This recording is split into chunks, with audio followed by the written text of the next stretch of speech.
What's happening, crew? Happy Saturday. Hope the shirt's bright enough. Try to get something everybody can see in. Welcome, another live Q&A. Hope everybody enjoyed the whip video. Cool whip. When I was writing that up, that was the first thing that came to mind, and I thought, oh yeah, we definitely have to get Stewie on this one. And I thought it was pretty funny. I thought it worked out pretty well. So hope everybody's doing well. We're deep into the COVID-19 lockdown. It's been very, very interesting in a lot of respects, obviously. So many things have changed. So many people's lives have been affected, and we're not really certain what it's going to look like when we come out of this or when we're going to come out of this. So all we can do, I think, is just stay positive, try and do the best that we can for our families and those around us. And that's certainly what I'm trying to do. It's been a very trying time for us because the ride series was the bulk of my revenue. So having to cancel all of those events has certainly made it very difficult. And, I come back to these videos. I absolutely love making these videos, but one thing about these videos is they're all self-funded, and that gets somewhat difficult. We've set the bar at a certain level and we want to keep it there. So if anybody's watching, I would say, or I would ask if you could consider joining as a patron and helping to support us to keep making these videos. We have so many different topics, so many ways we can go. We have this huge whiteboard with all these things written out that we'd like to do, and I'm confident we're gonna be able to do them, and we're gonna provide more content. We're gonna break down even deeper and get some more beginner content for people that are really new to riding, and give them kind of a roadmap of what to do and some best practices. But then we're gonna dive a little bit deeper and get even more into some of the nuance that I've already touched on with turns, with jumps. Like one of the next videos I want to do is how to hit a really steep and abrupt takeoff, because so many people have asked about that. I'm going to get out on a hardtail, and we're going to film a couple videos on a hardtail because a lot of people have asked, is it different on a hardtail? What do you have to do? So I'm excited to do all those things, but I would ask if you have it within you to help support us through Patreon. That would be awesome. The numbers are growing, and my hope is to try to get in a position where we can entice some companies to get on board and help support what we're doing and take advantage of some of this exposure, because I want to keep doing it. I love doing these videos.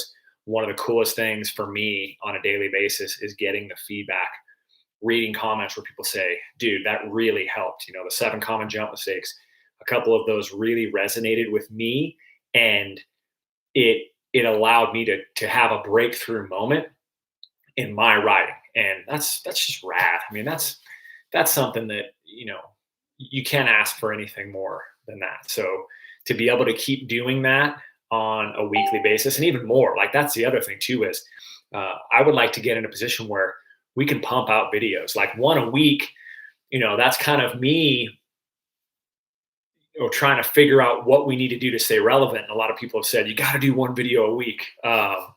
And so we're trying to definitely do one a week, but we have more ideas, and I think we can get very quickly into a position where we can do a couple a week. There's no reason we can't set it up where we do one that's super high production value and really rad, but we throw in some shorter ones in there that just kind of get straight to the point, like something on trail, kind of a sharp turn with a little lift in it, just things like that. So I think it's all coming in time. We're still new. We've basically been trying to do this since late last year, and the growth has been good.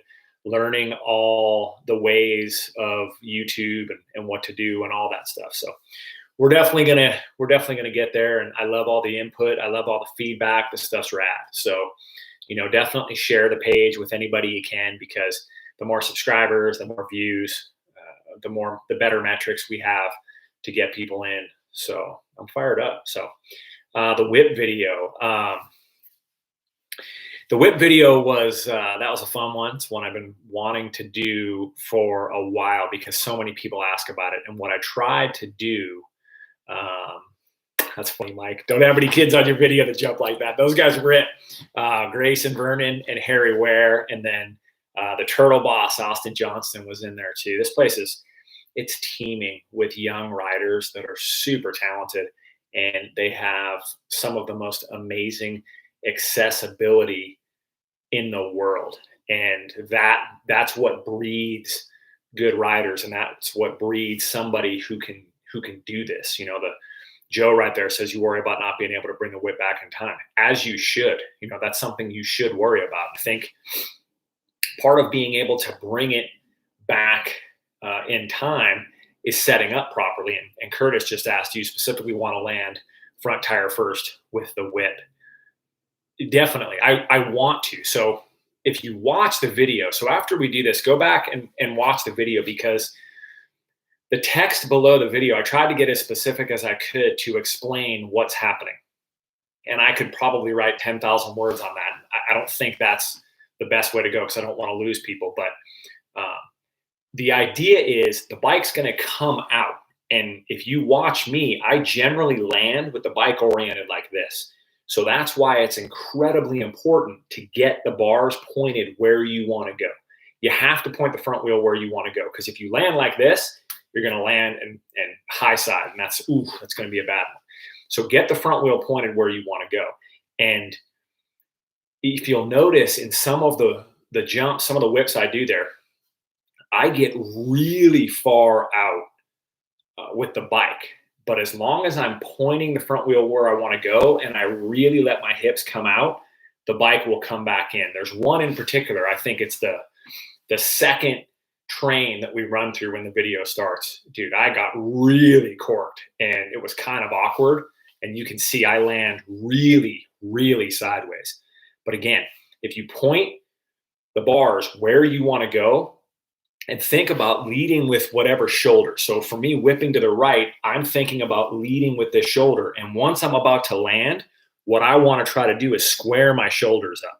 If I square my shoulders up, then I'm directing where I want to go.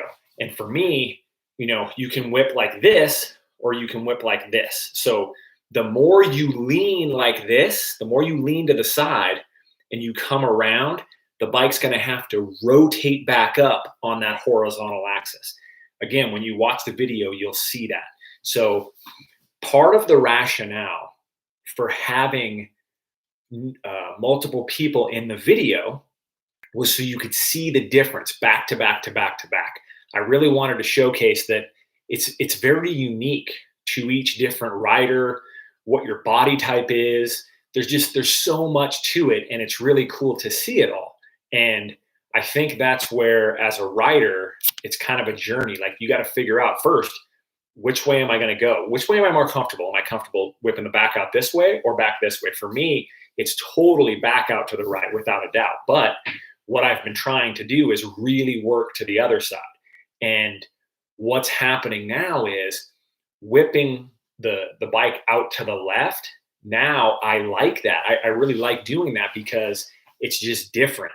And for me, I come back to a lot how it feels and how it looks. And for me, I'm very old school. Like, my whips I would categorize as like old moto style.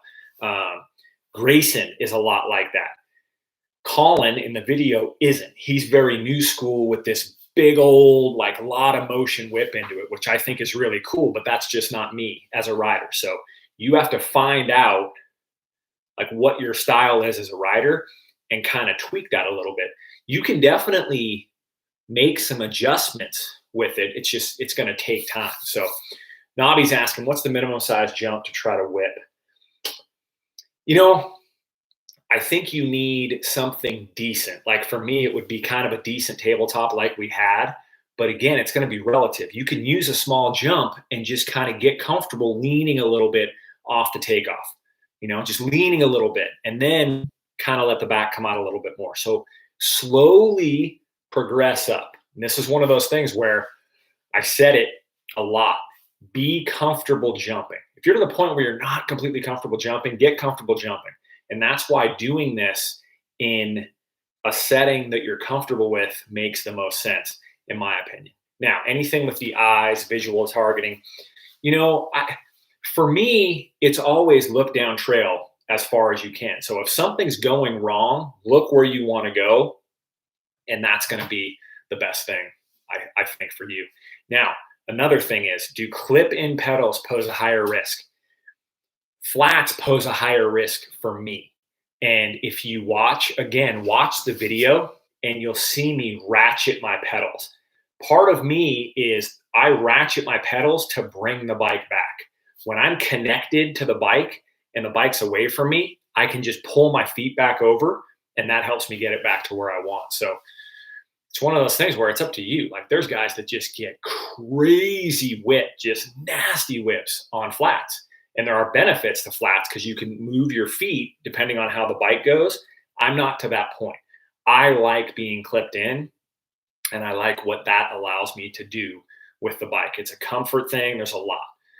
Now, as far as distance and height, I'm more a height over distance, but there's a fine balance. And I posted a Trail Check Friday yesterday at a spot called Barn Burner. And Barn Burner's super rad. It's got these big rock face takeoffs that are just perfectly shaped, and everything's going to the left. So it's like a big sweeping turn, which is great for me. Well, they came in and they shortened those jumps a little bit. And it's difficult for me because the takeoffs are such that the landings are here. I think the landings should be out here. And you have to be very careful because for me, and for most people, I would argue, and this is very, very important point, when you're coming across and getting that bike out, when you get more comfortable to try to throw a bigger whip, what you're also going to do is induce a little bit more height. So you have to think about that. So for me, all things being equal on that jump in the video, I come in slower. So I'm going to slow down a little bit more because I'd rather come up short than over jump in that particular situation. So this is part of that process of you're going to slowly build your speed to get a little bit more comfortable. And part of why I prefer height over distance is generally the further you're going, the faster you're traveling in space, the less time the bike has to come back if you land sideways. So there's so much to it. This is one of those things I can't minimize how technical this is. And the more you get comfortable with it, I think the less technical it's going to be. But you gotta put the time in. You really do, and you have to be able to relax on a regular jump.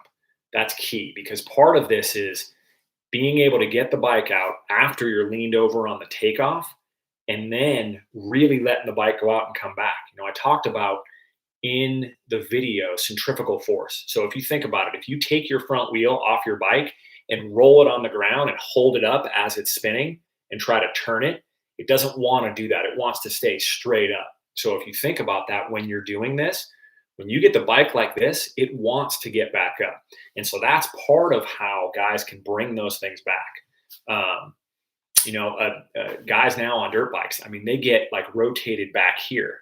And that's part of why they can get it back is just ripping into that throttle and getting that rear wheel spinning. It wants to be pointed one way or the other. So a lot to think about, and a lot of time in this. So I can't stress enough how important it is to find the spot, find the area where you're comfortable with, and then slowly try to build up to it. Now, hopefully everybody could see in the video when you watched, I'm coming at the takeoff, and you'll see me go to the left and then turn back to the right to come across the takeoff like that leading. And that's something that the more pronounced that is, the more you will induce what's happening. And, tucking the bars to the chest, there are times when that is very effective. So a tabletop and a whip, there's elements that are similar, but sometimes they're different.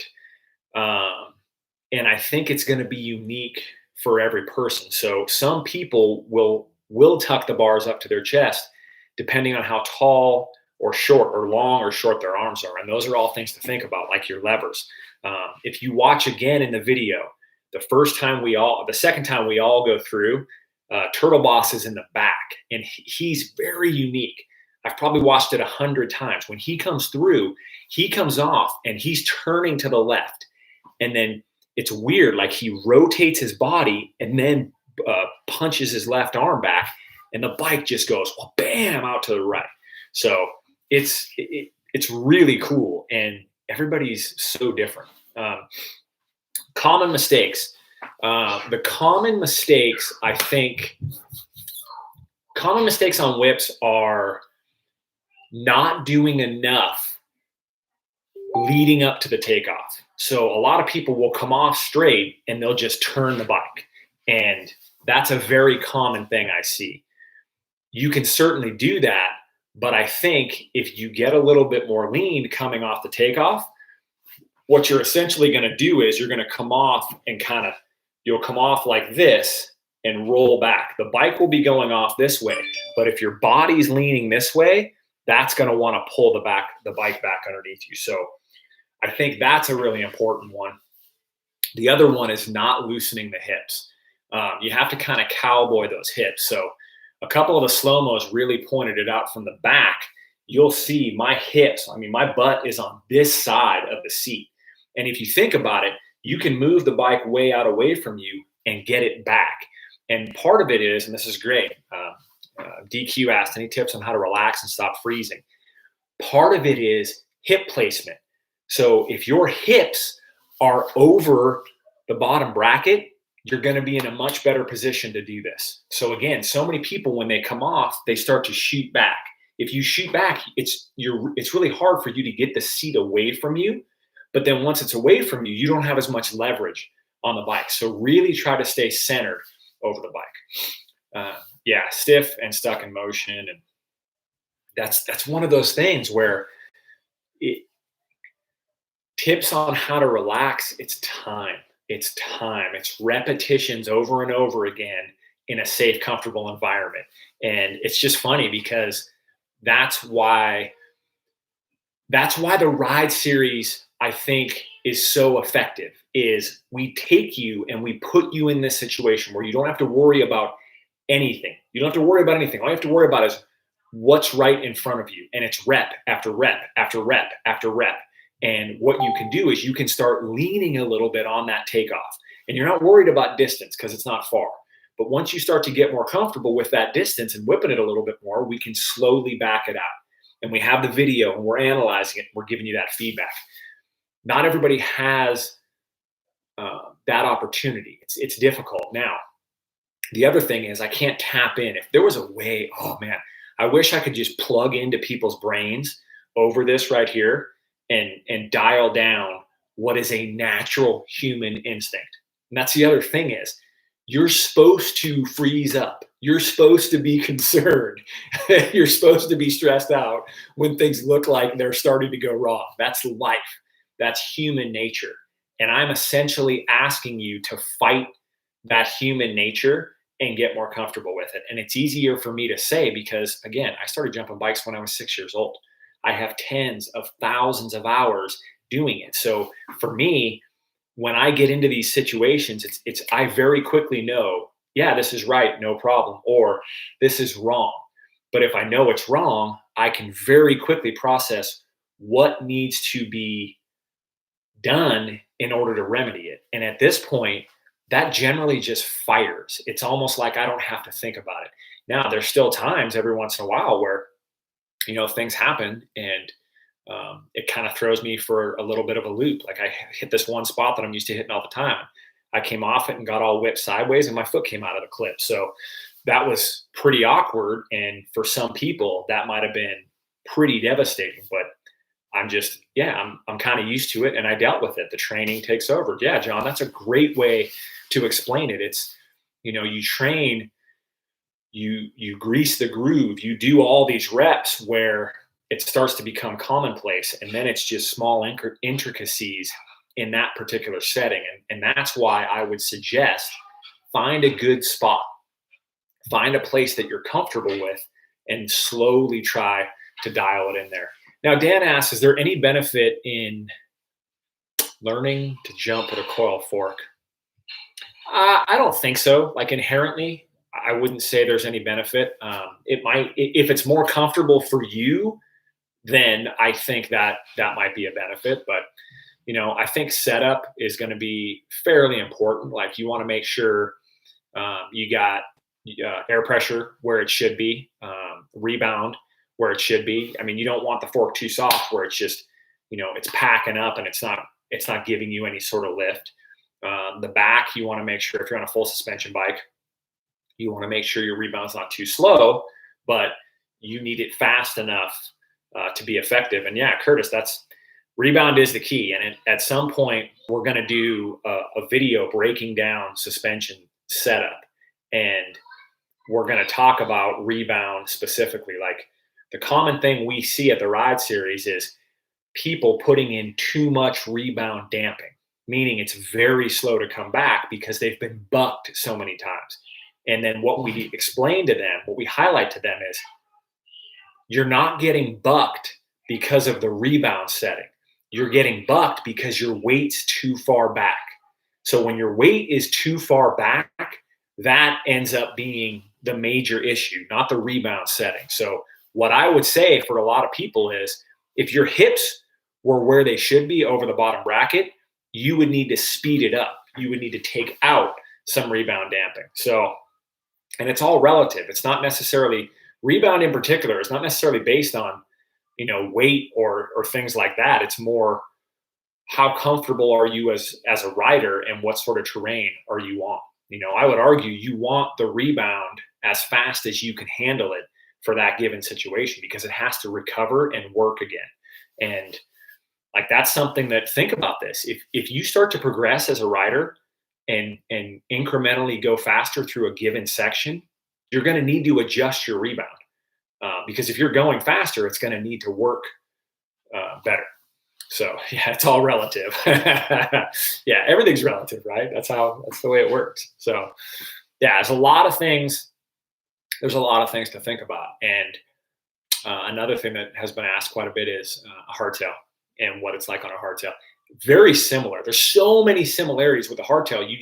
You don't have the benefit of the rear suspension giving you lift, but also kind of buffering some of the things that are happening. So it's a lot more harsher on a hardtail, but it's different. It's unique and it's fun. Express airports on my fork. I can basically bottom it out with just bunny hopping. Yeah, definitely. If you're using, I would try volume spacers because then theoretically you can ramp up and that should fix the issue. Now, if it doesn't, a couple different ways to go.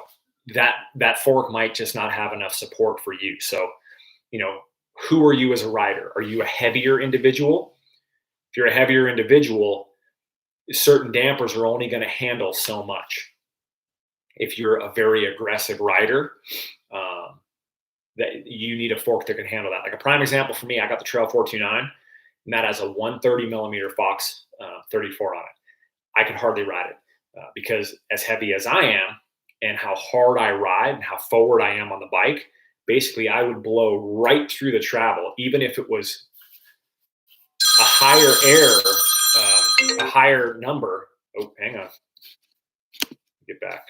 Sorry, guys. Even if I had more pressure than I should, it still would go right through the travel. The problem is when it would bottom out like that and I was under load, it would start to deflect and move. So for me, I needed something with a little bit more support. But volume reducers, volume spacers can do that, or something like an MRP ramp control cartridge. That's another great way to go, and an option that I've used that works really well. So again, somebody's asking about minimum size jump. Small enough for it to be comfortable for you, but big enough where you actually have some time to do something. So start slow and then work your way up. And it's just a matter of comfort. That's the thing is some places it's really hard to find multiple jumps. Like here, again, it's very unique because you have sections where there's jumps that slowly progress and get bigger and bigger. They're almost exactly the same, but they just get bigger and bigger and bigger. And that's a situation that not everybody has the luxury of having, and it makes it much easier to then, uh, find that place to get a little bit better and experiment with it. So, jumping since age 6, cannot argue with the math. Yeah, it's funny. Yeah, Johnny Clash talking about it. When you have that, the other thing too, the math is one piece. So start jumping at 6. Let's say I have 100,000 reps jumping, which is great. Now, if you started at, let's say 15, and we're now the same age, you could probably have those 100,000 reps as well. So our rep count is the same. Now, what I would say is I'm at an advantage because when I got those reps from 6 years old to like 13, 14, I wasn't thinking about things up here like, am I going to get hurt? Can I support my family? All those things. So that's another thing to think about is when you come to this late in the game, those neural pathways, they're already developed. And it makes it very difficult to go against human nature. Your body's trying to protect itself. So if you start jumping a bike when you're mid-20s and just going for it, your body's going to have a very strong reaction to, hey, bro, ease up on this. And that's one of those things that I think the best place for most people in their mind is to understand that. And that's a tough one for some people to get around. Like, I've had people ask me, I started riding when I was mid-20s and, I want to go ride EWS. Is that realistic? And my first response is, no, it's not. And I don't just want to say that to somebody. I want to package it in a better way, but it's kind of unrealistic, and I'm not saying it's impossible, but if you poll the top 20 EWS riders, I'd be willing to bet the high percentage of them started riding before they were 10 years old. And so that's something to think about. You need to, and if you're riding with somebody, if you're riding with a friend that has been riding since they were a young kid, that's something that you're going to be battling against. They have that time. Or if you're riding with somebody that was an athlete, this right here is a prime example. I'm trying to get the bike whipped, and where my hips are is incredibly important, where they're at in space and where they're at in relation to the bike. So if I played football or soccer or some sort of martial arts, I'm much more in tune with spatially where my limbs are. That gives me much more of an advantage in situations like this. So these are all things that you need to think about. Mobility, like simply having a little bit more mobility as a person, as an athlete, will make getting the bike whipped a little bit easier to do. So yeah, it's the more we talk about it, the more we can unearth and really dive into. And we don't necessarily have to. They're not bad things. They're just things. They are what they are. And I think as a rider, to maximize your enjoyment, you want to think about these things. You want to progress. You want to want to get better. But I think you got to be careful about that desire to improve taking away from your ability to have fun on the bike. Because at the end of the day, that's what we're doing this for. We want to have fun. And I know it's not fun when you're riding with people that are progressing faster, but it's also not fun when you force yourself into an uncomfortable situation and then crash and can't be on the bike. So that's certainly something that isn't good.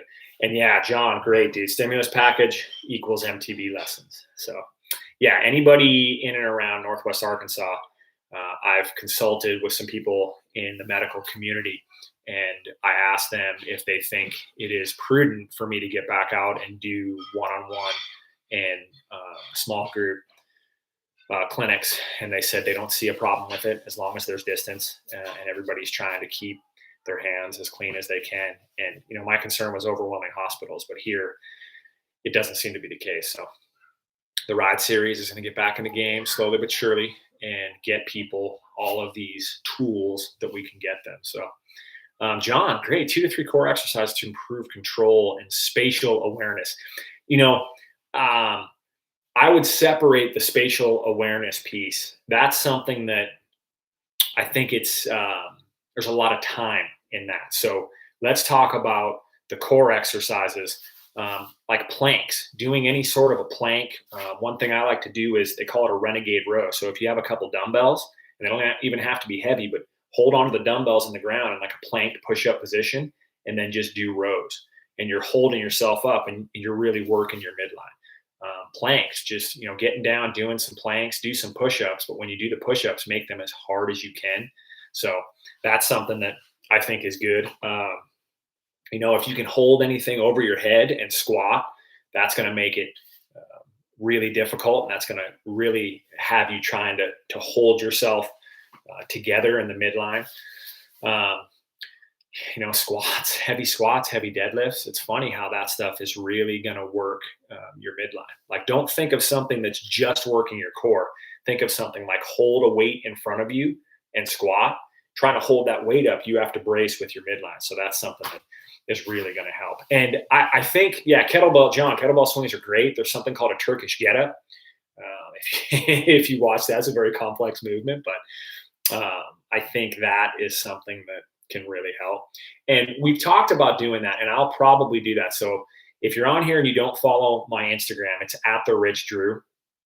Follow that, because I'm going to start putting out shorter training videos. So they'll have some basic training movements, some basic mobility, nothing too crazy, but I think it'll kind of give people a little bit more insight as to what are the things you can work on. Like, for example, I would say everything you can't see in the mirror, it's called the reverse chain. So scap retraction, low back, erectors, glutes, hamstrings, all that stuff is incredibly important. And, a lot of people, they discount being a strong person. So like when you have some mass up top, you don't want too much, but you want enough where if you crash, you have some layer of protection. So you look at a lot of elite road riders, when they crash, a lot of them have clavicle breaks. They have major upper injuries because they're super frail up top. So I think being a little bit of an athlete and having some muscle is definitely going to help. Dan, minimum travel that you recommend for have fun and house slack. Dude, that's one of those ones that's so open. Like for me, I have the DaVinci Django. So right now, the 2 mountain bikes I have are a DaVinci Troy, 140, 160. And then I have the Django, which is 120, 130. And I'm loving that bike. It works really well. It's 120, 140. Sorry. That 120, 140 works great for me here and what I'm riding.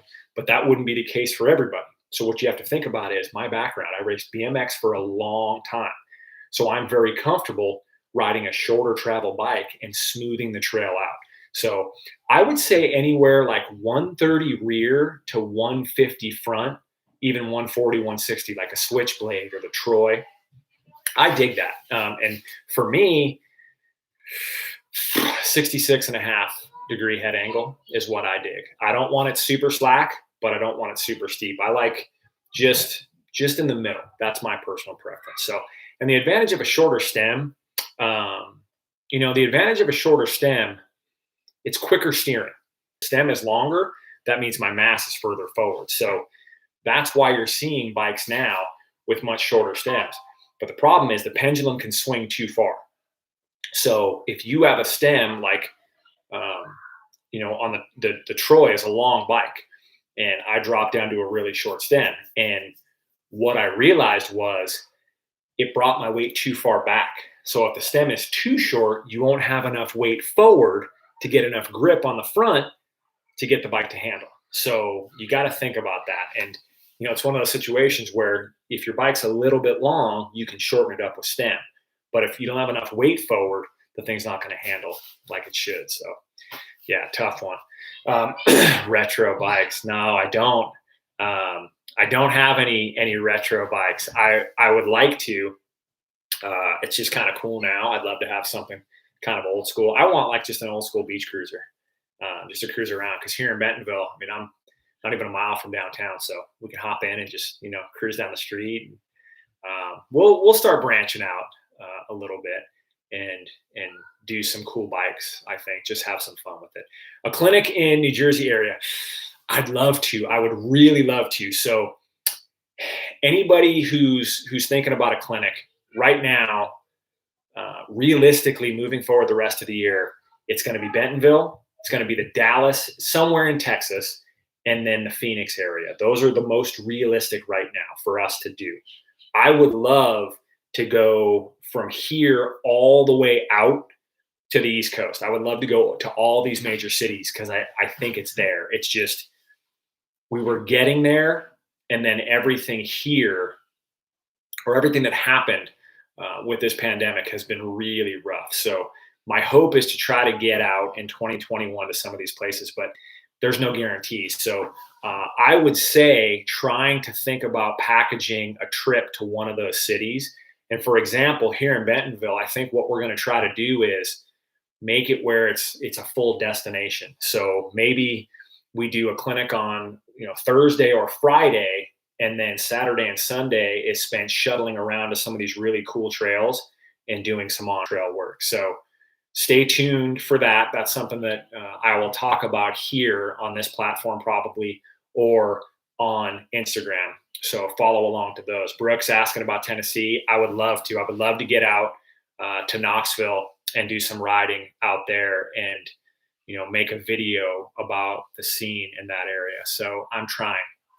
There's a lot of things behind the scenes right now in the works that we're trying to do. It's just a matter of support. All that stuff costs a lot of money. And when the clinics were rolling, that would help fund those things. And when the clinics stop, it makes it pretty difficult because I am not shooting those and I am not editing those. So I hope everybody understands. I stand in front of the camera and I talk and I ride. So a lot of what's being done is my man, Brock Wagner. So we need to keep this team, keep the band together, doing some stuff. So any coaching recommendations for someone living in the European Alps? Definitely. My recommendation is as soon as this is all over, you can engage me to come out and do some clinics with you in the European Alps. And I'm sure my wife would love to do that. So I just think, watching these videos, watching videos from people that you trust and appreciate, and trying to find your place to apply some of these things is going to be where it's at. The UK, man, I would love to go to the UK. So I was thinking World Tour 2021.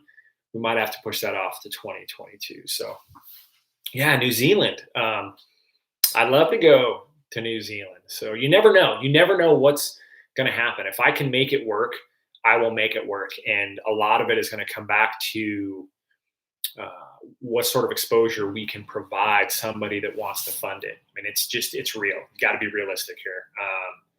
This sort of thing, for me to pay to go make a video there, I would love to be in a position to do it, but it's not realistic. So what I have to do is I have to package it for certain companies to hopefully come in and see the value in that. And we are getting there. We're slowly getting there. The numbers are going up. The views are great. The comments are great. It's just day by day, it's getting better and better. And as long as everybody out there can share this and keep that subscriber count going up, I think we're going to get there. And, John says the stress on safety, and dude, yeah, that's a huge thing. And it's funny because I've really tried to get that across. I don't want anybody to get hurt. And it hurt my feelings when I did the initial drop video, and so many people, I had people reach out saying, dude, you're going to get somebody killed. And that was tough on me because I'm trying to help. I've seen so many people do it the wrong way, which is typically what's taught, and have really bad repercussions. So my thought was, man, I need to get it out there, and I need to try to get people to understand the physics, the dynamics behind what's happening, and then embrace it, slowly implement it, and realize, wow, this can actually work. So I don't want people to get hurt. And I'm not doing this to be Mr. Cool. I'm doing it because I thought there was a need. The ride series has been really successful, but we can only see so many people. There's only so many people that we can get in front of us in a given weekend. And so to be able to do it this way, it's nowhere near as effective, but at the very least, it gives me the opportunity to infect you with the technique, with the theory. And then if we do something like this, I can answer the questions and try to go a little bit deeper. So yeah, I mean, dude, I'd love to do a collaboration with GMBN. Are you kidding me? Those dudes are rad. They're super cool. And I think it would be fun, because guys like that, they're really good writers. And I think they have a very holistic view on things. Like what they're teaching people, it might not be exactly what they do on the day today, but it's what the masses probably can benefit from. And the accents are legit, it's, man, all the time I struggle. Yeah, they were supposed to come to Penn Bill. Yeah, that was a bummer. Yeah, I'd heard about that. I talked about it. So I might just need to go out there. But again, I mean, who am I to those guys? Like, try to reach out and do a collaboration with them. They're like, hey, who's this bloke? So you never know. I mean, we'll see what happens. It's a situation where I'm trying to do this as best I can, the way it makes the most impact, the way it benefits the most people. And that is a learning experience for me. I don't have the background to do all these things. Like, damn, what about an E-Ride series? Dude, we're working on that right now. We are working on that. We're trying to figure out how exactly we can package that. And we have some good ideas. It's slowly moving forward to do that. And I think we can do it really, I think they can do it. We can do it really well, because it would be, video series that you go through, and then we do these Q&As where we talk through it. So we have some rad ideas, and I'm hoping that I'm hoping we can make it work somehow, some way. And I think we'll get there. I think we're making a ton of progress, and it's so fun. I was out riding the other day here, and I met this couple from Arkansas, and Dan and Carrie, I think. And it was so cool. They just, they're from Alaska. I think I said Arkansas. They're from Alaska. They're here riding e-bikes, and they're like, dude, your stuff is so awesome. They're 72 years old. They're like, I love your videos, the way you break it down. It's so simple. And we were hoping we would run into you. And yesterday I got done riding, and they were in Blowing Springs, camping in their motorhome. And we talked for probably an hour, and it was just so cool. I brought them a couple t-shirts. We took pictures. Dude, it was just awesome. I dug it. It was really cool. And those sort of things, they're just rad. Like when somebody sent me a text from Indonesia and said, hey, I'm a big fan in Indonesia. I was just like, yes, that's cool. I dig that. So this platform is rad to be able to get across to people. So yeah, they looked at your business model.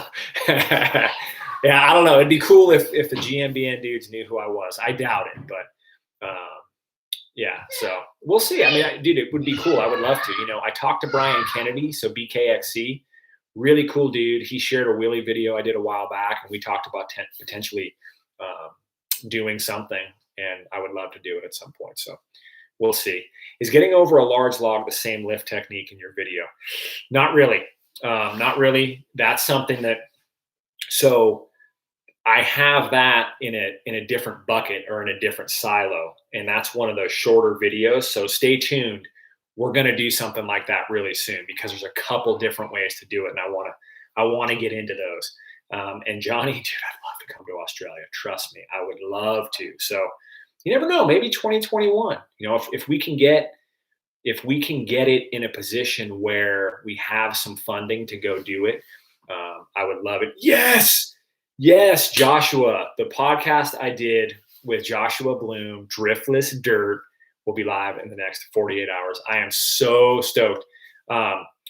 Joshua, if you could drop a link on there, and then what I'll do is I'll put that link out everywhere. I'll drop it in the WHIP video that we just had, and I'll put it on my Instagram too. But I'm really excited about that podcast, because it's the first podcast I've ever done.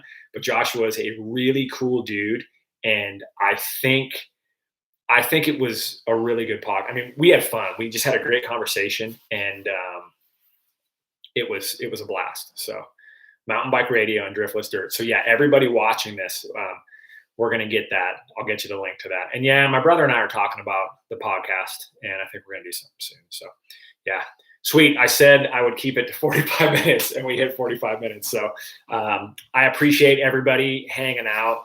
This is awesome. We'll plan to do some more of these. So throw some comments on here. Let me know what time is good. I'm trying to be respectful of everybody in the different countries and give them some good timing and maybe even do some more of these. So I like this Saturday setup, but I think we might be able to do one midweek. And then what I'm going to do starting next week, I think, is start doing a Zoom call with all the patrons. So that's something that a little bit more incentive to go over and hit that patron. So thank you, everybody. I appreciate it. Have a great weekend. Stay positive with everything that's going on. Try to spread that positivity. Get somebody to smile. Yeah, stay calm. Keep riding. Keep it low key. Have fun. And I'll see everybody again soon. Peace out, numbers.